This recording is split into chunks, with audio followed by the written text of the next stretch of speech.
नाज़रीन, प्रोग्राम ऐवान से अवाम तक में खुश आमदीद और मैं हूँ आपके साथ नादिया मिर्ज़ा। नाज़रीन, कल के होने वाले सेनेट इलेक्शन में जब हुकूमती कैंडिडेट हफीज़ शेख नहीं जीत सके और उनके मुकाबले में यूसुफ रज़ा गिलानी ने उनसे ज़्यादा वोट लिए, उसके बाद हमने देखा कि हुकूमती सतह पर बड़ी मीटिंग्स हुई, सलाह मशवरे हुए और बिल आखिर वज़ीर आज़म पाकिस्तान ने एक इंतहाई बोल्ड डिसीजन लिया जिसकी बहुत से अक्सरियत जो उनके मुखालफिन भी हैं वो भी इसकी शायद तारीफ के बगैर ना रह सके कि उन्होंने फौरी तौर पर उन्होंने कहा कि जी मैं वोट ऑफ कॉन्फिडेंस लूँगा इसी असम्बली से।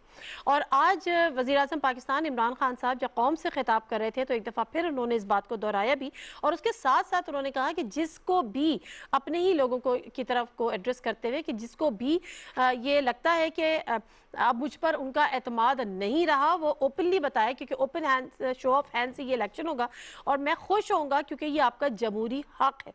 और उसके साथ साथ उन्होंने कहा कि अगर मैं इसमें कामयाब नहीं हो सका तो फिर मैं जाके ऑपोजिशन बेंचेस पर बैठ जाऊंगा। ये तमाम चीज़ें और भी बहुत सारी चीज़ें जो आज के प्रोग्राम में हम डिस्कस करने जा रहे हैं। जो पैनलिस्ट हमारे साथ मौजूद हैं उनसे मैं आपका तारुफ करा देती हूँ। हमारे साथ इस्लामाबाद स्टूडियोज़ में मोहसिन बेग साहब मौजूद हैं, सीनियर पॉलिटिकल एनालिस्ट हैं। अस्सलाम वालेकुम बेग साहब, बहुत शुक्रिया आपके टाइम का। कुछ ही देर में अमीर अब्बास साहब हमें ज्वाइन करेंगे। उस ब्रिगेडियर रिटायर्ड फारूक हमीद साहब भी हमारे साथ वीडियो लिंक पर मौजूद हैं। अस्सलाम वालेकुम ब्रिगेडियर साहब, बहुत शुक्रिया जी आपके टाइम का भी। वालेकुम सलाम, बहुत शुक्रिया नादिया साहब। अच्छा, तो मैं हमेशा दूर वालों को ज़्यादा मौका दे देती हूँ, तो बेग साहब अगर आपकी इजाज़त हो तो। ब्रिगेडियर साहब, आज जो वज़ीर आज़म ने कौम से खिताब किया वो अपनी जगह, लेकिन कल का जो डिसीजन जिसमें उन्होंने कहा कि मैं आज मतलब सैटरडे को अब ये असम्बली का अनाउंस किया है कि सैटरडे को वो इसी असम्बली से वोट ऑफ कॉन्फिडेंस लेंगे। आपका क्या ओपिनियन है इस डिसीजन के बारे में जो वज़ीर आज़म साहब की तरफ से आया है? बिस्मिल्लाहिर्रहमानिर्रहीम, बहुत शुक्रिया। देखिए, ये वोट ऑफ कॉन्फिडेंस जो प्राइम मिनिस्टर साहब ने अभी आज अनाउंस किया, जो कल रात को भी आ गया था उनका ये फैसला, मेरा ख्याल है उन्होंने ही shown courage as a leader. ये होता है कि एक ईमानदार और करेजियस और बोल्ड लीडर हो तो फिर उसके फैसले जो है ना वो भी बड़े बोल्ड होते हैं। और दूसरा ये कि उन्होंने पीडीएम की ये जो था ना थ्रेट ऑफ नो कॉन्फिडेंस, उसका उन्होंने ब्लफ कॉल किया कि जनाब ठीक है, फिर आप आते तो मैं आपसे पहले आता हूँ, आप आए पहले मैदान में मेरे साथ मुकाबला करें। और दूसरी जो मैं एक बात कहना चाह रहा हूं, देखें जो आज भी प्राइम मिनिस्टर साहब ने खुल के बात कर दी, चीफ इलेक्शन कमिश्नर साहब ने न सिर्फ पाकिस्तानी कौम बल्कि हमारी जमहूरियत को लेट डाउन किया है। 2013 के इलेक्शन के बाद जस्टिस फखरुद्दीन इब्राहिम साहब जो चीफ इलेक्शन कमिश्नर थे, मई में इलेक्शन हुए थे 11 मई को, अगर आपको याद हो, और अगस्त में उन्होंने रिजाइन कर दिया था। इतना उनका एक ग्रेसफुल फैसला था। उन्होंने एडमिट किया कि मैं पाकिस्तान में 2013 के जनरल इलेक्शन साफ और शफाफ नहीं करवा सकता, सो ही स्टेप डाउन। मैं समझता हूं कि चीफ इलेक्शन कमिश्नर साहब he failed on two count. Number एक, सुप्रीम कोर्ट ऑफ पाकिस्तान ने जो राय दी थी जिसपे उनको अगर वो चाहते तो चंद घंटों का काम था, अगर बिल होती तो वो उसको इंप्लीमेंट कर सकते थे। उन्होंने उसको ठीक है, उन्होंने नहीं किया। चलें वो उसको आगे डिस्कस करेंगे। ब्रिगेडियर साहब, जरा इसी बात को पहले आगे लेके चलती हूँ। और प्रोग्राम में अमीर अब्बास साहब ने भी हमें ज्वाइन कर लिया है, उनको भी प्रोग्राम में हम वेलकम करते हैं। Thank you very much for your time. थोड़ा सा लेट है मगर चले कोई बात नहीं। अच्छा, मोहसिन बेग साहब, वज़ीर आज़म साहब का कल का ऐलान कि जी मैं इसी पार्लियामेंट से जो कहा जा रहा है अपोजिशन की तरफ से कि जी आप अब एतमाद का वोट लें या आप एतमाद को चुके वगैरह वगैरह, तो उन्होंने कहा कि जी मैं एतमाद का वोट लूँगा और अगर मैं उसमें कामयाब नहीं होता तो मैं बखुशी अपोजिशन बेंचेस पे जाकर बैठ जाऊँगा। कितना बोल्ड डिसीजन है ये, आपको लगता है या नहीं है? इसके अलावा उनके पास डिसीजन करने का कोई तरीकाकार नहीं था, यही एक डिसीजन था। या तो वो vote of no confidence opposition की तरफ से मूव करने का इंतज़ार करते या वो खुद जाके अपना वोट ऑफ कॉन्फिडेंस लेते। अपोजिशन का ये बयानिया है कि जी आप अपना हाउस में मेजॉरिटी खो चुके हैं, इसमें कोई शक नहीं है, खो चुके हैं आप, वोट आपके सामने है। सर, साबित होना तो बाकी है। क्या चीज़? अभी मजीद साबित होना बाकी है, अभी तो छुप छुप के हुआ है ना। नहीं, छुप के जब नहीं, शो ऑफ हैंड्स होगा तो फिर मजा आएगा। देखिए, शो ऑफ हैंड हो नहीं सकता। ये इलेक्शन कमीशन को भी आज उन्होंने अपनी स्पीच में जो कहा मुनासिब नहीं है।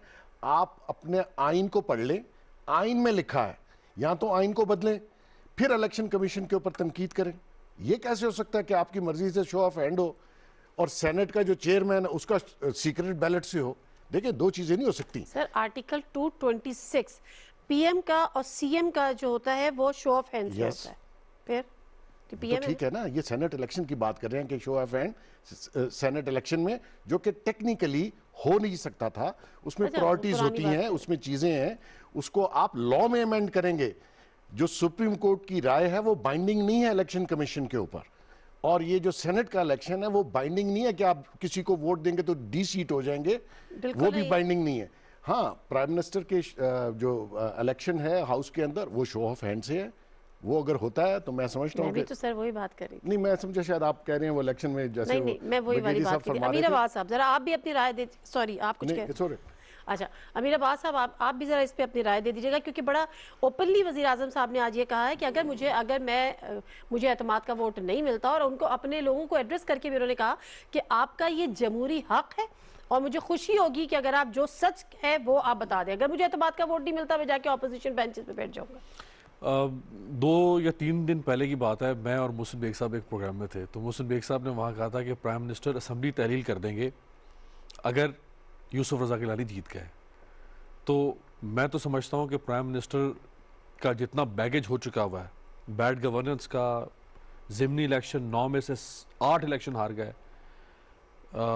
डस्का का भी तकरीबन बज़ारन हारे हुए इलेक्शन था, 1 इलेक्शन वो जीते, ज़िमनी इलेक्शन में शिकस्त, महंगाई, रिफॉर्म्स नहीं आए, अब ये सेनेट इलेक्शन में शिकस्त। तो मुझे तो लग रहा था कि वो वाकई असम्बली डिसॉल्व कर देंगे, क्योंकि इससे बेहतर उनके पास सेफ एग्जिट नहीं था, और वो अपनी सारी नाकामियों का, पब्लिक फ्रस्ट्रेशन का, वो यूसुफ रज़ा गिलानी की जीत के कंधे पर रख के फायर चलाएंगे और कहेंगे कि भाई ये है निज़ाम, मैं नहीं बैठता, मैं छोड़ के जा रहा हूँ। लेकिन इसमें एक चीज़ है ना मेरे पास, अभी जो इलेक्शन जिस तरह से होता है हमारे यहाँ सेनेट का, आप भी मेरे 2-3 प्रोग्राम में सेनेट इलेक्शन पे कम से कम 1 या 2 में तो आप आए हैं, आपने ही बात की है, जिस तरह से करप्ट प्रैक्टिसेस होती हैं, जिस तरह से पैसा चलता है, तो इसमें ट्रांसपेरेंसी को तो आप कह ही नहीं सकते, क्योंकि अभी देखना ही होगा कि वो लोग जो बीच बचा से निकल गए, चाहे उन्होंने इधर वोट डाल दिया, उधर वोट डाल दिया, पैसा लिया नहीं लिया, जमीर के मुताबिक फैसला दिया, अब वो खड़े होके जब शो ऑफ हैंड्स होगा तो फिर देखेंगे कि उनका जमीर जाग रहा है या उनका जमीर सो रहा है। जमीर कौन सा जमीर? यहाँ पे वो जनरल एहतशाम जमीर एक हुआ करते थे, मरूम अभी जमीर नहीं है। कौन सा जमीर है? अच्छा, एक बात मैं ऐड कर दूं, देखें बात ये है कि अगर किसी ने प्राइम मिनिस्टर ऑफ पाकिस्तान, उनकी पार्टी ने ये एतमाद का वोट देना है तो वो उन्होंने देना है। अगर आप हफीज शेख का मुकाबला कर रहे हैं उनके एतमाद के वोट से तो वो गलत है। जब आप कैंडिडेट गलत खड़ा करते हैं और कहते हैं कि जी इसको वोट दो, तो आपका मेंबर उसको वोट नहीं देता, इसका ये मतलब नहीं कि वो आपको भी वोट नहीं देगा। यानी आप ये कह रहे हैं कि वो आपको वोट देगा? वज़ीर आज़म साहब को तो वोट उनकी पार्टी है, वो उसको वोट देगी, लेकिन अगर आपने कैंडिडेट ही सही नहीं खड़ा किया, आपके उम्मीदवार से इख्तिलाफ कर सकते हैं। इसका मतलब ये है कि this is not a failure, this is bad choice. देखिए आपने जितने कैंडिडेट खड़े किए वो कंट्रोवर्शियल हो गए। इसी बात को आगे बढ़ाते हैं कि इसमें मसला ये नहीं है कि किसी ने वजीर आजम साहब पे अदम एतमाद किया, किसी ये भी नहीं है कि हुकूमत पे अदम एतमाद किया, ये है कि आपने जो आपका उम्मीदवार था, यानी जो आपका कैंडिडेट था, उस पर लोगों ने अदम एतमाद किया। क्योंकि सही कह रहे हैं बेग साहब, लेडीज को वोट पड़े ना। एग्जैक्टली, मैं उसी बात पर आ रही थी, क्योंकि जो दूसरी तरफ हमने देखा कि जो फौजिया अर्शद साहिबा थी उनको 174 वोट मिल गए। नहीं, ये देखिए, ये तो बात सही है कि पीटीआई के अंदर वो इलेक्टेड वर्सेस अनइलेक्टेड की कंट्रोवर्सी तो बड़े अरसे से चल रही है, वो तो मानते हैं।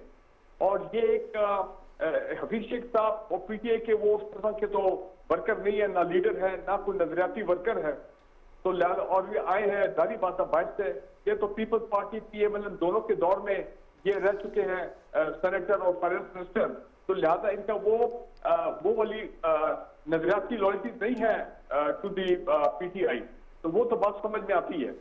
लेकिन माय पॉइंट इज दिस कि ये जो एक तो वो फौजिया अर्शद वाली बात अभी आ गई कि वहां पे 174 वोट हुए, तो ऐसा उस तरह की पीटीआई में उस तरह की स्प्लिट नहीं है।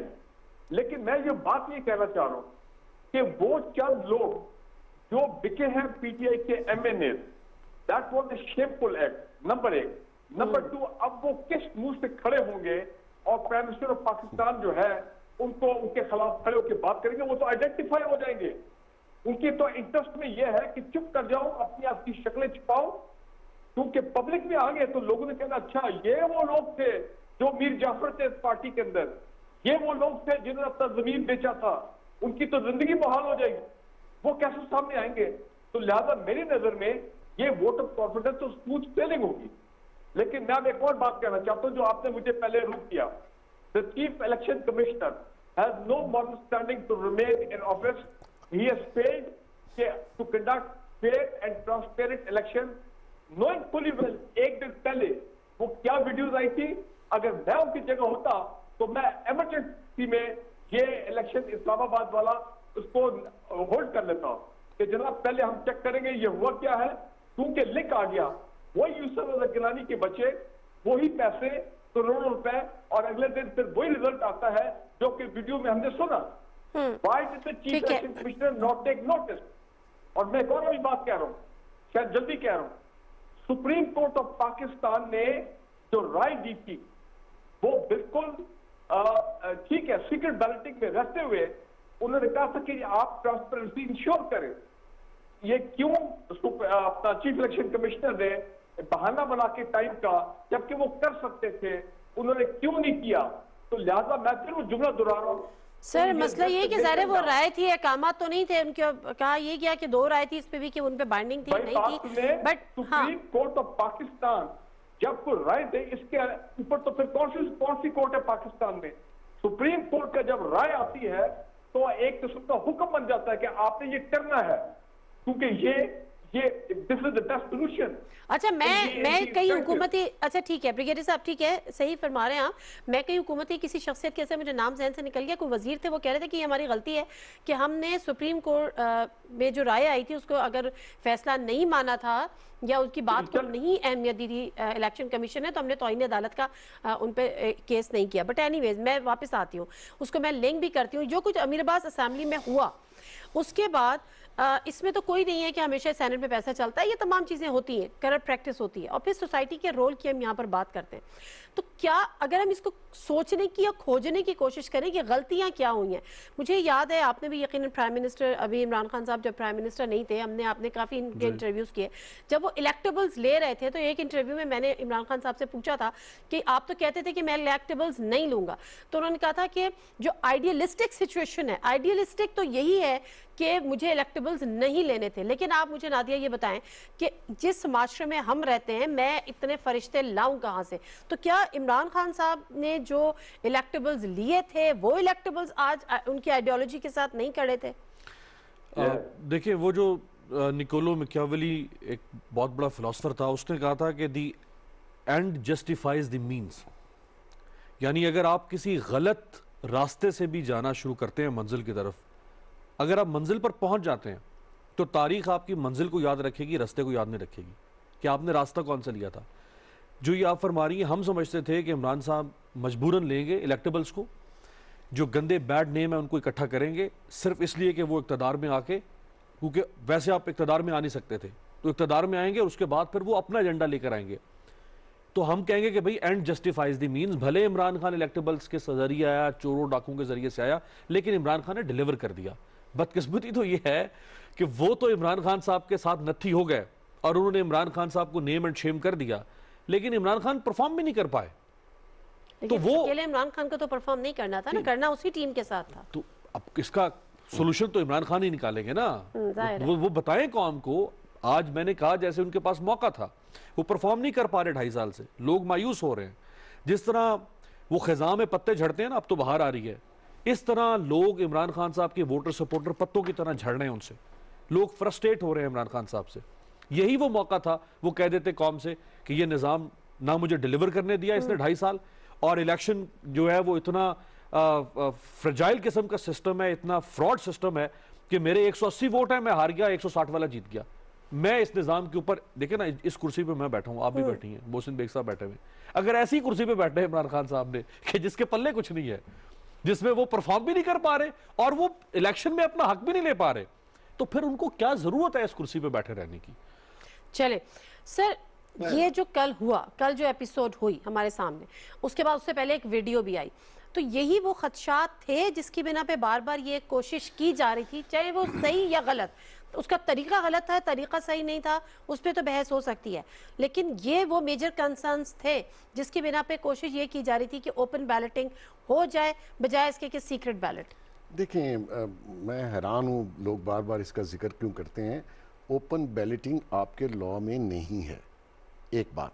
और सेनेट के इलेक्शन में हर शख्स आज़ाद है, उसके ऊपर बाइंडिंग नहीं है, सही है कि वो अपनी पार्टी को ही वोट दे, किसी के ऑर्डर पे वोट दे, किसी के धमकाने पे वोट दे। एक बात, अभी ब्रिगेडी साहब ने कहा पैसे चले हैं, खान साहब ने कहा, मैं हल्फन कहता हूँ कोई पैसा नहीं चला इस इलेक्शन में, मैं जर्नलिस्ट हूँ, मुझे पता है कोई पैसा नहीं चला।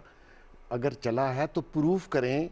वो वीडियो प्लांटेड वीडियो थी, उसमें लोगों के चेहरे छुपाए गए, वो भी कॉन्स्पिरेसी किसी दिन ओपन हो जाएगी। मकसद ये है कि आपने एक वीक कैंडिडेट खड़ा किया।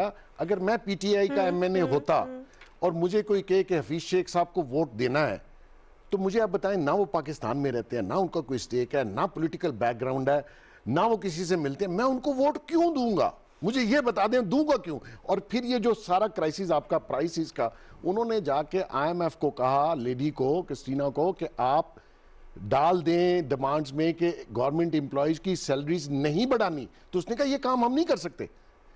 खुदा के बंदो, उसकी वजह से आपका क्राइसिस है, पूरी गवर्नमेंट जो है उसकी वजह से पिट रही है, और उसको आप कहते हैं मैं जाके वोट भी दूं। मैं जरा वीडियो पे वापस आ जाती हूँ। आप कह रहे हैं कि वो प्लांटेड था, चले वो प्लांटेड था, लेकिन अली हैदर गिलानी साहब प्रेस कॉन्फ्रेंस करते हैं और वो एक सेकंड वो कहते हैं कि ये मैं ही था, मैं उनसे मिल रहा था, मैं दोबारा भी मिलूंगा, और वो ट्रेलर के बाद ही प्रेस कॉन्फ्रेंस कर देते हैं। अभी उन्होंने पूरी वीडियो बाद में अर्शद शरीफ साहब ने प्रोग्राम में चलाई थी, जिसमें उन्होंने नासिर हुसैन शाह से बात करवाई, बाकायदा सौदा तय हो रहा था, इतने नहीं इतने ले लो, एमक्यूएम का इतना रेट है, फला का इतना रेट है, इतने ले लो, इतने कर लेंगे। तो सर ये भी प्लांट करता सारा, जिसको वो एतराफ कर चुके हैं। बिल्कुल सही बात है। देखें, जब आप प्लांट करते हैं ना, इसीलिए वो वीडियो भी लीक हुई है।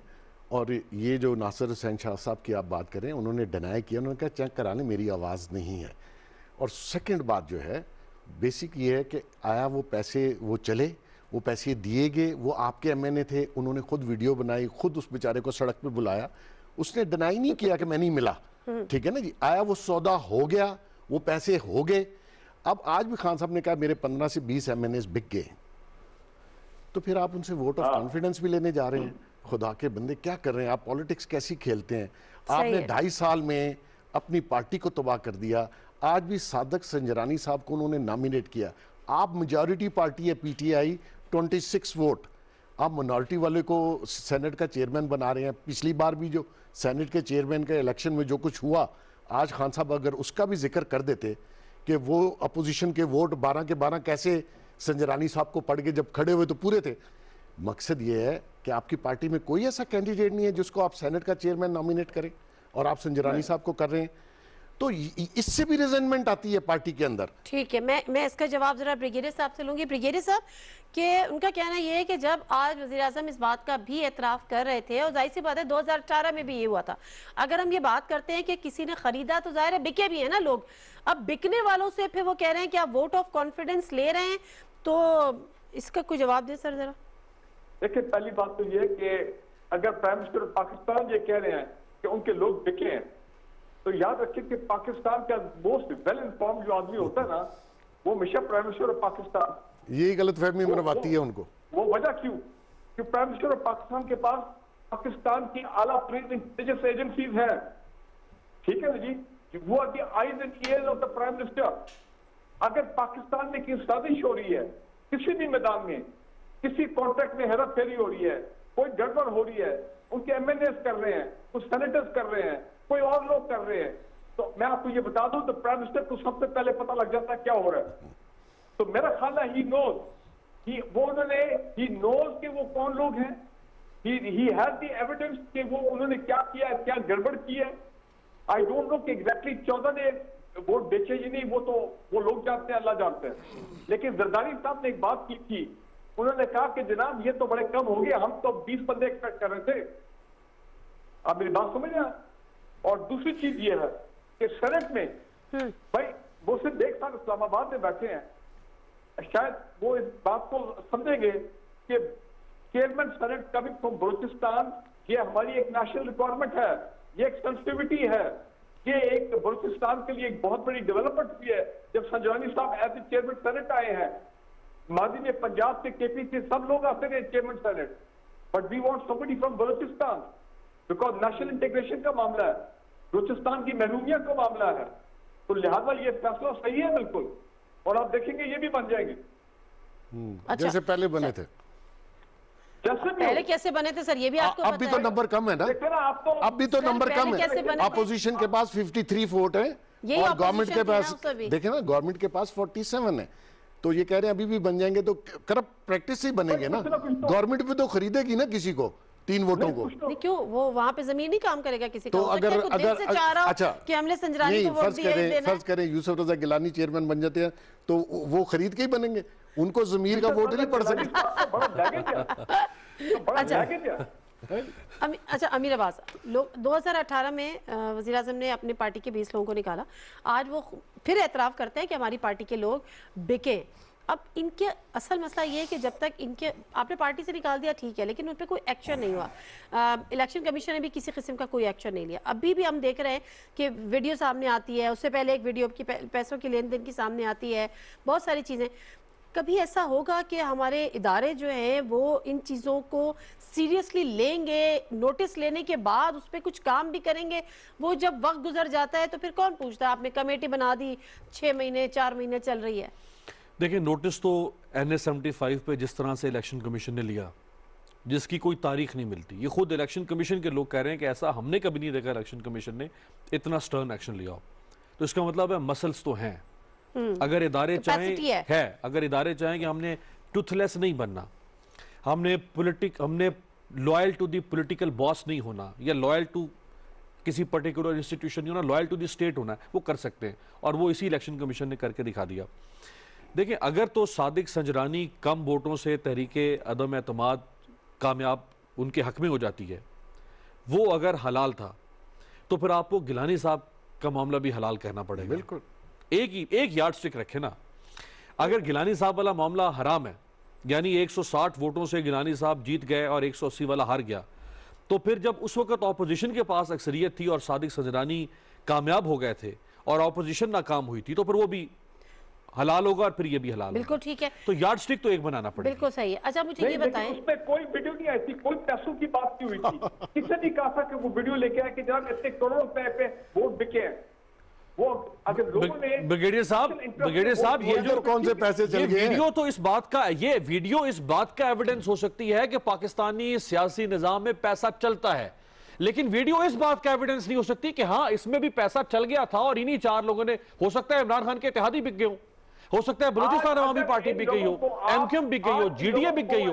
ये तो नहीं कह सकते कि PTI बिक गई है, कोई भी बिक लेकिन सकता है। सवाल यहाँ पर ये नहीं है, सवाल यहाँ पर ये है कि वो जो 14 लोग या 12 लोग जो ऑपोजिशन के थे, तो क्या ऑपोजिशन ने ये कहा कि हमारे लोग बिके हैं? उन्होंने कहा हम पता करेंगे, हम इस पे इंक्वायरी करेंगे, आप हम सादिक उनके खिलाफ संजरानी की बात एक्शन कर रहे लेंगे। हैं। मैं सादिक संजरानी वो तो बिलावल साहब ने कहा था। नहीं, बिलावल लेकिन साहब ने ऑपोजिशन ने कुछ नहीं किया। देखिए, उसके पीछे जो फोर्सेस इन्वॉल्व थी, उस सबको पता है कौन था। अभी भी जिन्होंने उसको नॉमिनेट करा है, उनका भी सबको पता है कि खान साहब उसको कभी खुद से नॉमिनेट नहीं करेंगे। बात यह है कि ये नहीं हो सकता कि तब आपके काम आ जाए तो ठीक, मेरा काम हो तो वो गलत। खान साहब ने आज भी जो स्पीच में रिपीटेशन की है, उन्होंने ना 10 के इलेक्शन का जिक्र किया। वहाँ क्या हुआ था? वो 20 रिटायरिंग ऑफिसर आपने उठाए थे, मैंने उठाए थे, वो किसने उठाए थे? उस पर इन्होंने एक लफ्ज बोला, कंडेम किया, इंक्वायरी की है, IG को बुलाया, चीफ सेक्रेटरी को बुलाया।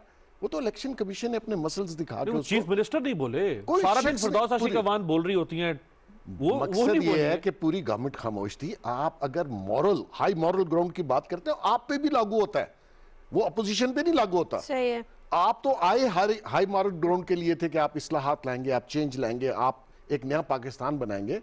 तो खुदा के बंदे, वो किधर गया नया पाकिस्तान? अगर आपने भी वही काम करनी है जो पिछले चोर डाकू करके गए, तो फिर आपका हाई मॉरल ग्राउंड नहीं है। अच्छा, ठीक है। दूसरा, ब्रिगेडियर साहब, PDM के हवाले से भी उन्होंने बात की कि जो PDM के मुश्तरका थे और फिर PDM के उन्होंने हवाला फैटफ बिल का भी एक दफ़ा और दिया। उन्होंने कहा कि जब हम फैटफ बिल लेकर आ रहे थे तो उसमें नैब का कोई मसला नहीं था, लेकिन उन्होंने कहा कि नैब को ख़त्म कर दो, हमारे केसेस ख़त्म कर दो। सर, ये जो NRO वाला मामला है, ये कितना सीरियस मामला है? कोई भी जिक्र होता है, कोई भी बात होती है, तो हम ये सुनते हैं कि अपोजिशन ये चाहती है। अपोजिशन मामला क्या है? मतलब कितना सीरियस है, कितना संगीन है ब्रिगेडियर साहब?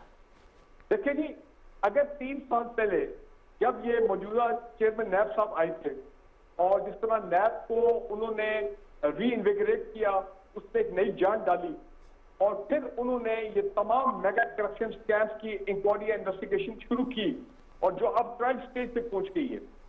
अगर ये चीजें ना होती तो आज everything was very good in Pakistan, सब खुश होते हैं, लूटमार जारी रहती है at the mega level also, और लोग किसी कोई पैसा वापस नहीं करना, सब ठीक ठाक, सब खुश होते हैं। लेकिन नैब ने को क्रेडिट देना है कि उन्होंने यहां तक मामला को ले आए हैं कि अब केसेस, और ना पे अच्छी खबर दे रहा हूं आज, नादिर साहब नोट कर ले, साहिबा नोट कर ले, ये 30 अदालतें वेरी सून ऑन ग्राउंड होंगी, एडिशनल अदालतें, बड़े केसेस के कन्विक्शन आनी शुरू हो गई है। Nisar Murai one example of Karachi, और भी आपको खबरें भी आएंगी होपफुली, क्योंकि स्पीडी ट्रायल सुप्रीम कोर्ट भी पीछे डंडा लेके पड़ा हुआ है। तो ये इनको तकलीफ ये है कि जनाब ये तो अगर मामला अगर और 5-6 महीने गुजर गए तो कन्विक्शन आनी शुरू होगी तो हम तो मारेंगे। तो नैब का ये खौफ है, सिर्फ केसेस थोड़ा तेज चलने और कोई बात नहीं है।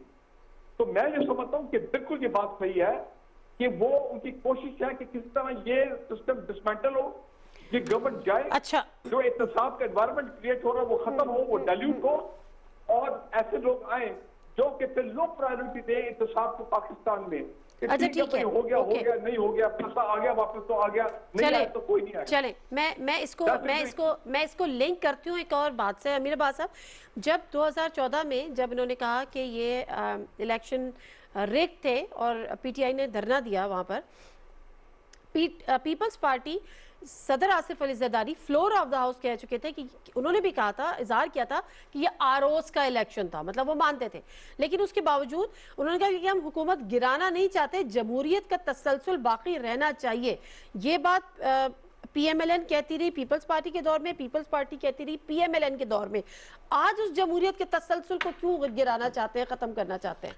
अगर आप इजाजत दे तो जो एहतसाब वाली बात ब्रिगेडियर साहब ने की, 20 माह हमजा शहबाज जेल में रहने के बाद बाहर निकला, विक्ट्री का निशान बनाते हुए जुलूस के साथ फातिहाना अंदाज में पहुंचता है रावंड पैलेस। यह आपका एहतसाब? 17 महीने अंदर रहता है, 17 महीने फवाद हसन फवाद अंदर रहने के बाद 17 माह बाहर निकलता है। आज आप जाएं हाथ तीसरे दिन इस्लामाबाद क्लब में आपको खाने पे मिलेगा रात को। यह एहतसाब है आपका? ख्वाजा साद रफीक और ख्वाजा सलमान रफीक दोनों भाई 1 साल 3 महीने 15 महीने जेल में रहने के बाद बाहर है, और उनको बाहर आए भी साल हो गया। कहां है उनका केस? जो निसार मुराई की बात कर, निसार मुराई की कोई हैसियत है इस मुल्क के निजाम के अंदर? क्या निसार मुराई का एहतसाब करने के लिए 25 साल तक इमरान खान साहब हमें कहते थे? वो तो एहतसाब की बात करते थे मगरमच्छों की, वो मगरमच्छों की सुने। और इसाक डार साहब की इंक्वायरी बंद, अकरम दुरानी बंद। वो अकरम दुरानी जिसके लिए पैसा वसूल नहीं बल्कि वसूली क्या लिख के दे दिया कि इनके खिलाफ सबूत ही नहीं मिला। वो अकरम दुरानी जिसके लिए नैब ने अदालत में एड़ी चोटी का जोर लगाया कि इसकी जमानत कैंसिल करे। इसका जिम्मेदार कौन है? नैब। और कौन है? नैब है ना, नैब ऑटोनमस बॉडी है। लेकिन प्राइम मिनिस्टर नादिया 5 साल के बाद पुलिस काम नहीं करी, प्राइम मिनिस्टर कहेंगे कि पुलिस जिम्मेदार है, अदालतें काम नहीं करी, अदालतें जिम्मेदार है, नैब काम नहीं कर, तो फिर prime minister chief executive of the country, vote आप लेकर आए हैं, क्रेडिबिलिटी और डिसक्रेडिबिलिटी आपकी है। Prime minister can you order NAB? नहीं, ऑर्डर नहीं, वारंट के ऑर्डर तो इधर ही जाते हैं। ऑर्डर नहीं, लेकिन उस निजाम में देखिए ना, सुप्रीम कोर्ट ने कहा आपको यह फैसला लेना चाहिए था इमरान खान साहब के 25 अदालतें 1200 रेफरेंस, दुनिया का कोई माई का लाल ये फैसले नहीं कर सकता। ये आपको और आपकी लीगल टीम को चाहिए था कि वो जज बढ़ाते। सुप्रीम कोर्ट ने कहा कि 125 जज करें, 125 जज नहीं हुए, 30 जज बढ़ा दिए। आपको सुप्रीम कोर्ट 125 कह रही है, आप तो 300 जज बढ़ा दें। ठीक है, यानी निजाम में खामियां। इसी बात को जो मैंने अमीर अब्बास से किया था, मैं आपकी जमहूरियत का तसलसल उस वक्त उनको सूट करता था 2008 से 2013, 2013 से 2018। आज जमहूरियत का तसलसल इस ऑपोजिशन को सूट नहीं कर रहा, क्यों नहीं सूट कर रहा है? देखिए, जरदारी साहब ने, पीडीएम चाहती थी कि रिज़ाइन करें असम्बलियों से, सेनेट का बाइकआउट करें, इलेक्शन का, बाई इलेक्शंस का बाइकआउट करें। उन्होंने उनको बावर कराया कि आप बाई इलेक्शन भी लड़ें, आप सेनेट का इलेक्शन भी लड़ें, आप वापस असम्बलियों में आए। और अगर मुझे फ्यूचर का नहीं पता, अगर फर्ज करें वोट ऑफ कॉन्फिडेंस खान साहब नहीं ले सकते, तो वो जमहूरियत के अंदर रहते हुए ही खान साहब आउट होंगे ना, कोई गैर जमहूरी बात नहीं होगी। क्योंकि जमहूरियत में वोट ऑफ कॉन्फिडेंस या नो कॉन्फिडेंस के जरिए लोग निकल जाते हैं। तो वो जमहूरियत का तसलसल बिल्कुल है। कोई गैर जमहूरी लेकिन उससे जो अंदाज बात से होती थी कि हुकूमत को उनके 5 साल मुकम्मल करने दे। बिल्कुल अभी भी देखिए, ये गैर जमहूरी बात नहीं है कि अगर वो वोट ऑफ नो कॉन्फिडेंस लाते हैं, वो एक जमहूरियत का हक है, या वो स्पीकर के खिलाफ लाते हैं या पंजाब में लाते हैं, वट। लेकिन मसला ये आ रहा है कि आपने अपोजिशन को उसका रोल नहीं दिया, आपने असम्बली को चलने नहीं दिया, उसका सारा जिम्मेदारी गवर्नमेंट पे आती है। गवर्नमेंट ऑलवेज कीप द माहौल जो है ना उसको कूल रखती है ताकि आपकी इस्लाहात आएँ, बिल पास हों, चीज़ें आगे चलें। यहाँ आपने माहौल अपोजिशन के साथ ऐसा रखा, चोर डाकू ताने मैंने ये वो, उनको आपने असम्बली से निकाला, उन्होंने बना ली पीडीएम, जो कि सबसे बड़ी नाकामी है गवर्नमेंट की, और गवर्नमेंट के जो भी पीछे बिहाइंड द सीन है वो नाकामी है कि आपने इनको इकट्ठे क्यों नहीं दिया। और इकट्ठे होकर उन्होंने जलसे जुलूस किए। इस मुल्क में पॉलिटिकल स्टेबिलिटी नहीं रही, और आप गवर्नमेंट अगर खुद लड़ना शुरू हो जाए तो मुल्क में स्टेबिलिटी कैसे आएगी। आप कहते हैं इस्लाहात, आप बिल लाए, आपने कहा जी ये दोनों ने सीओडी पे साइन किया था।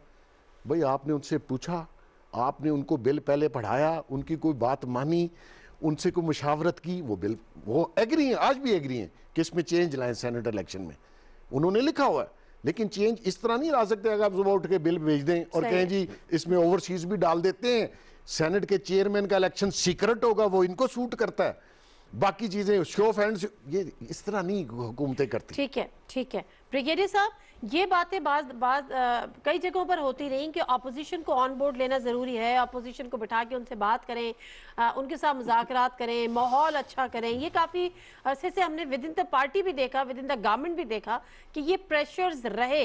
तो ये कितनी जायज़ थी और ये इसकी कितनी ज़रूरत थी और ये होना चाहिए था आपकी नज़र में? नहीं, वो तो उसमें कोई दो राय नहीं है कि पॉलिटिकल डायलॉग हो जाए, पॉलिटिकल बातचीत हो, पार्लियामेंट्री कमेटी तब तक काम करें, पार्लियामेंट में लॉ मेकिंग जो है वो लेजिस्लेशन जो है वो होती रहे। हाँ, 2/3 नहीं है तो जिसकी वजह से फिर आप आइन के अमेंडमेंट नहीं कर सकते, वो इनका हैंडीकैप है। लेकिन इट इज क्वाइट पॉसिबल कि ऑल्दो सेनेट में ठीक है, तो चंद वोटों का फर्क है, लेकिन फिर भी हो सकता है कि अगर नेशनल इंटरेस्ट में, पब्लिक इंटरेस्ट में लेजिस्लेशन आती है तो शायद सेनेट में the legislation might also get through, independent लोग ही वहां पे। तो मेरा कहने का मतलब यह है कि पीडीएम ने अगर बनी है तो इसमें कोई गैर जमहूरी बात तो नहीं है। It is part of the political process. Pakistan में माजी में भी बड़ी बड़ी यहाँ पे मूवमेंट्स हुई है, हमने जर्डे भुट्टो के खिलाफ मूवमेंट देखी है, पीएनए वाली मूवमेंट देखी है, और पता नहीं कितने मूवमेंट चली है पाकिस्तान में, सारी हमने मूवमेंट देखी है अयूब खान के खिलाफ। तो ये भी एक मूवमेंट है, अच्छी बात है, चल रहे थे। मैं तो बल्कि एक लिहाज से खुश हूँ कि पाकिस्तान में जमहूरियत, डेमोक्रेटिक प्रोसेस पीक के ऊपर है, रैलीज भी हो रही हैं, जलसे भी हो रहे हैं, जुलूस भी हो रहे हैं, इलेक्शन भी हो रहे हैं, आपस में मारधाड़ भी थोड़ी हो रही है, असेंबली के अंदर भी एक दूसरे के दस्तों गिरबान हो रहे हैं। तो ये तो हमारे सब जमहूरियत और सियासत का हुस्न है। मैं तो बड़ा खुश हूँ। कौन कहता पाकिस्तान में जमहूरियत नहीं है? कौन कहता पाकिस्तान में पॉलिटिक्स के ऊपर कोई कंट्रोल है या कोई कदगन है? जो चाहता है खुल के बात कर रहा है, खुल के वोट देता है, पैसे पकड़ रहा है, फिलहाल कर रहा है। ये तो all so good for democracy in Pakistan. और हम क्या चाहते हैं? अच्छा मेरे पास अब मसला ये है कि यही वाला जो पॉइंट अभी मोहसिन बेग साहब ने रेस किया और जो उन्होंने भी कहा कि इसमें कोई दो राय नहीं है, लेकिन दूसरी तरफ जब भी हमने हुकूमती शख्सियात से ये बात पूछी या हमने ये कहा कि माहौल अच्छा होना चाहिए, मुज़ाकरात होने चाहिए, टेबल पे बैठे टॉक्स करें, उन्होंने कहा कि जी जब हम इनसे बात करते हैं फिर वो फैटफ वाली एग्जांपल देते हैं जो आज वज़ीर आज़म पाकिस्तान ने अपने इस एड्रेस में भी दी कि जब हम इनसे बात करने की कोशिश करते हैं तो ये कहते हैं कि हमें पहले डील दें, यानी हमें पहले एनआरओ दें, हम पर पहले केसेस हल्के करें। और फैटफ के बिल के हवाले से जो पूरी उनकी रिकमेंडेशंस आई थी वो एक बड़ा सबूत के तौर पर भी पेश किया जाता है, जिसका जिक्र आज भी किया कि मैं एनआरओ नहीं दूंगा। देखें, इसमें कोई शक नहीं कि वो रिलीफ चाहते हैं, लेकिन रिस्पॉन्सिबिलिटी तो प्राइम मिनिस्टर पर है ना मुल्क को चलाने की। रिस्पॉन्सिबिलिटी गवर्नमेंट पर है, गवर्नमेंट ऑफ द डे पे। आज इनकी है, माजी में उनकी थी कि वो पार्लियामेंट को भी चलाएं, लेजिस्लेशन को भी चलाएं और मुल्क के मामलात को भी चलाएं। प्राइम मिनिस्टर या उनकी हुकूमत ये कह के बरी ज़िम्मा नहीं हो सकती कि हम इनको साथ नहीं बिठा रहे क्योंकि वो बैठना नहीं चाहते। ये कोई जवाब नहीं है। नहीं, वो ये नहीं कहते बैठना नहीं चाह रहे, वो कह रहे हम बिठाते हैं तो वो कहते हैं कि पहले आप हमें रिलीफ दें, पहले हम पैसे केसेस की नरमी करें। आप ना करेक्शन कर लें, उन्होंने फैटफ के बिल के ऊपर कोई डिमांड नहीं दी थी, उन्होंने नैब की अमेंडमेंट के लिए एक बिल जो लेकिन वो नैप को असेंबली अमेंड का करना। सेशन वही हो रहा था ना अच्छा, जिसमें उन्होंने अब कहा था आप कि ये एक क्वेश्चन हो रहा है। हाँ खान साहब ने कहा फैटफ का बिल पास हो गया, हुआ ना? किसने कराया? ज्वाइंट सेशन हुआ था सर, नहीं कराया किसने? किसने कराया क्या? अपोजिशन को किसने कहा वोट डालो? आप बताएं किसने कहा, मुझे क्या आप पता किसने पता करें। पता करती हूँ प्रोग्राम के कंट्राडिक्शन बाद। क्यों करते हैं कि जी वो तो डिमांड कर रहे थे, आपने डिमांड मानी नहीं मानी, तो वो अपोजिशन को किसने राजी कराया फैटफ पे? ये देखें, अगर तो किसी के सहारे पे गवर्नमेंट चलानी है तो फिर ये जमहूरियत नहीं है कि सारा काम कोई और करे आपके लिए, और एक इलेक्शन आपको लड़ना पड़ा और आप हार गए और आपने सीख पाओगे। जमहूरियत, सियासत डिफरेंट चीज़ है। आपको अपने पाँव पे खड़ा होने पड़ेगा, किसी के निसार पे ना रहें, और जो अपोजिशन है उसको ड्यू कोर्स दें। देखें, वो भी पाकिस्तानियों का वोट लेके आए, इंडिया का वोट लेके नहीं है। उन लोगों को, अपोजिशन को, चोर थे, डाकू थे, वट लेकिन वोट तो पाकिस्तानियों ने दिया उनको। पार्लियामेंट वो भी लाख लाख 2-2 लाख वोट लेके आए हैं। उनके केसेस अपनी जगह, मैं मानता हूं उन्होंने करप्शन की है भाई, वो तो कोर्ट ऑफ लॉ में प्रूव करनी है ना। आप माहौल असेंबली का तो ठीक रखें। वहां तो जो आप देखें, पीटीआई ने जितने वादे किए हैं वो वादे आपने पूरे करने हैं। पूरे नहीं करेंगे तो यही होगा आपके साथ, आपके अपने लोग जाहिर सी आपको बात छोड़ है, आप जाएंगे। जो जवाब दें असेंबली अवाम में के देखे आगे। ना, जिस तरह असेंबली में मुराद सईद साहब की स्पीच है, असेंबली में जो हॉकिश एटीट्यूड है हुकूमत का, ये तो नहीं होना चाहिए ना। वो तो चाहेंगे, ऑपोजिशन तो चाहेगी कि कांटे बिछाएं, आप कांटों से पार हो गए, वो चिंगारियां और गड़ा खोदेंगे, आप वहां से भी पार हो जाएंगे, वो कुछ और आपके रास्ते में बिछाएंगे। ये तो आपने खुद अपने रास्ते साफ करने हैं ना। अगर आप आके कौमी असम्बली में और हॉकिश तकरीरें करेंगे जैसे मुराद सईद करते हैं, जैसे कुछ और लोग करते हैं, तो फिर आप वहां से क्या तवक्को करेंगे? इस ठीक तरह है। तो वो बैठना चाहेंगे कि नहीं बैठेंगे ये आपके साथ? पॉइंट हो गया। मैं ख्याल है तीनों पैनलिस्ट इस बात से तो इत्तेफाक ही करते हैं कि असेंबली का माहौल जो है वो यकीनी तौर पर बेहतर होना चाहिए। मगर मैं फिर ठीक है। वापस आ जाती जी, ब्रिगेडियर साहब कुछ कह रहे हैं? नहीं, मैं एग्री करता हूँ, आप सही कह रहे हैं।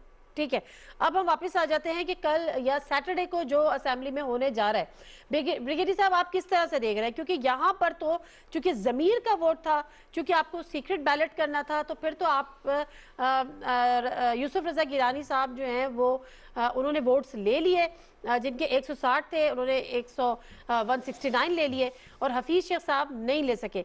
लेकिन जब ये ओपन शो ऑफ हैंड्स के साथ अदम एतमाद का वोट वजीर आजम साहब लेंगे, उसका क्या सिचुएशन होगी आपकी नजर में? आपका एनालिसिस क्या है? मैं जो सीन विजुलाइज कर रहा हूँ कि वो लोग जिन्होंने हफीज शेख साहब के खिलाफ वोट दिया था, पैसे लिए नहीं लिए, वो चंद लोग होंगे जरूर या नहीं हो, जो भी है, मेरा नहीं ख्याल है कि वो खड़े होकर प्राइम मिनिस्टर को के खिलाफ कोई वहां बातें करेंगे। वो अपने आप को एक्सपोज नहीं करेंगे, क्योंकि उनको पता है कि पूरी कौम की नजर उसके ऊपर हो जाएंगी कि यही है वो लोग। तो मेरी नजर में एक स्मूथ सेलिंग हो, हाँ तकरीरें होंगी, पीडीएम जो है बहुत शो डालेगी। नहीं, मैं ख्याल है उन्होंने तो असेंबली ये बाइकआउट का ऐलान कर दिया है, होगी, ऑपोजिशन ने बाइकआउट का ऐलान कर दिया है, इफ आई एम नॉट। जी हाँ, तो वो बॉयकॉट का ऐलान कर दिया है, हाँ, तो वहां पे हाउस फुल वोट देगा। शायद एक दो लोग वैसे खड़े हो जाएं प्राइम मिनिस्टर पाकिस्तान को कोई एडवाइस देने के लिए कि साहब आप ये करें, आइंदा से ये करें, और हम आपके साथ हैं वगैरह वो है। ओके, अच्छा, उसके बाद things will be back to normal. ठीक है। अच्छा, अब मुझे ये बताएं कि ये पकड़े कैसे जाएंगे? अमीर अब्बास साहब मोबाइल छोड़ दें, पकड़े कैसे जाएंगे? मतलब इनका पता कैसे चलेगा? ये पता कैसे? देखिए, सीक्रेट बैलेटिंग है, बैलेट पेपर के ऊपर कभी अकाउंटेबिलिटी ऐसे लोगों की नहीं होगी? उस सीक्रेट बैलेटिंग में किसी सूरत में नहीं हो सकती। हाँ, प्रोवाइडेड कि आप निज़ाम बनाए ना। अगर आपने निज़ाम, अब 1 मार्च को फैसला आता है सुप्रीम कोर्ट का या राय आती है, 3 मार्च को इलेक्शन है, तो इलेक्शन कमीशन ने वो 1-1.5 दिन के अंदर कोई इंतजाम नहीं किया। अगर वो करना चाहता तो शायद कोई ऐसा बंदोबस्त कर लेता, लेकिन वो कर नहीं सकता। उन्होंने शेड्यूल जारी किया सीक्रेट बैलेटिंग के ऊपर according to the law. Middle of the schedule आप गेम चेंज नहीं कर सकते, ये लॉ ही नहीं है। जब शेड्यूल जारी हो जाए कुछ नहीं चेंज हो सकता। एक बात वो तो नहीं कर सकते थे, लेकिन जब अदालत ने ये जी वो करना चाहते हैं तो वो कर सकते। अच्छा, अभी सेनेट इलेक्शन नहीं, मेरा चले, अभी सवाल चेयरमैन यही- सेनेट का जब होगा, हाँ। अब कर ले वो। अब नहीं, सवाल ये भी नहीं है। चलो, आप एज पर लॉ आर्टिकल 226 आप उसमें तरमीम का जो इख्तियार है वो सिर्फ असेंबली में, लेकिन जो वहां पर बात हुई थी कि आइडेंटिफाइबल एटलीस्ट उसको बना दे की कोशिश की जाए, या चले वो भी छोड़ दीजिए, आइडेंटिफाइबल भी छोड़ दीजिए। आर्टिकल 218 के तहत ये उनकी रिस्पॉन्सिबिलिटी थी कि इसको शफाफ बनाएं। प्रोपोर्शनल रिप्रेजेंटेशन की भी बात हुई थी सुप्रीम कोर्ट में कि ट्रांसपेरेंसी होनी चाहिए, करप्ट प्रैक्टिस नहीं होनी चाहिए। क्या इस पे कोई इलेक्शन कमीशन ने कोई कोशिश की? इस इलेक्शन में देखिए, मैंने आपको कहा शेड्यूल जारी हो चुका, उन्होंने सुप्रीम कोर्ट ऑफ पाकिस्तान को बता दिया कि हमने आइन के तहत सीक्रेट बैलेटिंग के ऊपर शेड्यूल जारी कर दिया 3 मार्च का। जब शेड्यूल जारी हो जाए चेंज नहीं होता, एक बात। दूसरी बात ये, जो आप जमीर की, मुझे नहीं पता कि आपने जमीर किस चीज का नाम रखा हुआ है। मुझे भी नहीं पता जमीर लोगों ने किस अब चीज़ का आपने नाम ये रखा हुआ है। प्रज्यूम कर लिया है कि जी करप्शन हुई है, आपके पास सबूत तो कोई नहीं है ना, और सारा जोर डाल दिया है जी करप्शन होगी, पैसे चल गए। वो कहते हैं जी prime minister is the most inform person. तो फिर बता दो यार किसने लिए हैं पैसे, लाओ उसको कटहरे में लाओ। ये प्रज्यूम कर लेना कि जी पैसे चल गए हैं, आपका ख्याल है सिर्फ पैसों पे लोग वोट देते हैं? कोई दोस्ती, कोई अखलाक, कोई मोहब्बत, ये सिर्फ पैसा ही है? ऐसा नहीं है सर फिर लॉयल्टी कहाँ है आपकी अपनी पार्टी अच्छा, से? वो लॉयल्टी वैसे प्राइम पूछ मिनिस्टर के- के वोट के ऊपर है ना। सेनेट में सब आजाद हैं, उसके ऊपर बाइंडिंग नहीं कि मैं मैं जिस पार्टी का टिकट लेके जिस सेनेट में बैठी, मतलब जिस पार्लियामेंट में बैठी हुई हूँ, तो मेरे जो आप प्यार मोहब्बत इखलाक, अगर आपको everything, कैंडिडेट तो पसंद वो नहीं है, मुझे- तो आप ना दे वोट, तो आप दूसरे को दे दें। आप कम इस से पे कम मैं उनके- थोड़ा सा उनके मुखालिफिन को मोहसिन दे बेग रहे साहब से हैं। यहाँ मैं इख्तलाफ करूंगा। देखिए बिल्कुल ठीक है, कहीं आइन में नहीं लिखा हुआ कि आप अपनी पार्टी के खिलाफ सेनेट में वोट नहीं कर सकते। कर सकते आप कर सकते हैं, लेकिन अगर आपको हफीज शेख पसंद नहीं है, यार आप में इतनी तो हिम्मत हो, आप सीने पर हाथ मार के कहें इमरान खान तुम्हारा बंदा पसंद नहीं है हमें, ना हम डीसी तुम्हारे किया जा गुलाम नहीं सकता है। है, ना उनके खिलाफ कोई एक्शन लिया जा सकता है, ये- ना उनको पार्टी से निकाला दोनों जा तरफ सकता से। है। ये किस इतनी मुल्क करेज में तो रहते दिखाए हैं ना। आप? हाँ नहीं अभी देखिए नहीं नहीं, आप किस मुल्क में रहते हैं? ये तो पाकिस्तान फिर- में रहते हैं तो भाई। फिर इसका मतलब है कि आपका पॉलिटिकल यहाँ 10 मटेरियल, एजेंसियां आपके पीछे लग जाएंगी। इसका मतलब आपका पॉलिटिकल मटेरियल जो है, पॉलिटिकल मटेरियल आपका या कंटामिनेटेड वीडियोस है। और फाइलें सामने रख के तो फिर आपसे बात तो मनवाते हैं। ऐसी हरकतें ना करें ना कि फाइलें बने। हरकत तो कर ही लेता है बंदा, इंसान हरकतें है, ना गलती करें ना, हो उससे जाती है। बचे। मैं जब हरकतों से मुझे याद आया, आज सोसाइटी के रोल पर भी वजीर आजम पाकिस्तान ने बात की थी, ब्रिगेडियर साहब, कि इस सोसाइटी को वो जो आज खिताब कर रहे थे उसका मकसद भी उन्होंने कहा कि मैं समझाना चाहता हूँ कि व्हाट एग्जैक्टली गोइंग ऑन। तो ये सोसाइटी की या माशरे की जिम्मेदारी, अकेला खान कुछ नहीं कर सकता। तो सर आपको लगता है कि ये माशरे में ये शऊर बेदार होगा, हो सकता है कि डिफरेंस बिटवीन राइट और रॉन्ग? मेरा ख्याल हो गया, इसमें कोई शक नहीं है। लोग जो हैं वो बिल्कुल जो सही पाकिस्तानी है, सही सोच रखने वाले लोग हैं, आपके ख्याल में वो ये चीज इसको सपोर्ट करेंगे कि ये जो पैसों की जो है हैंड ओवर होती है, टेक ओवर होती है?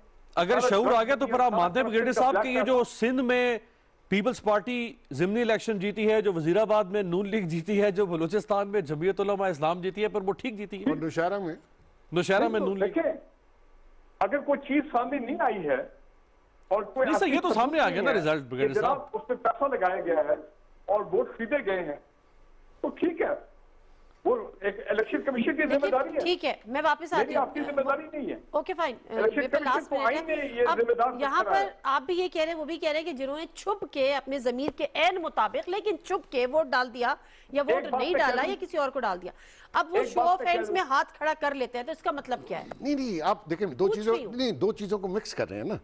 उन्होंने हफीज शेख को वोट नहीं डालना था, ठीक है। प्रेशर बहुत था कि जी आपने इसी को डालना है, उन्होंने वो प्रेशर के सामने खड़े नहीं हो सके। जिस मुल्क में हम रहते हैं जिसका नाम पाकिस्तान है, आपको भी पता है, मुझे भी पता है किस किस्म के प्रेशर्स होते हैं।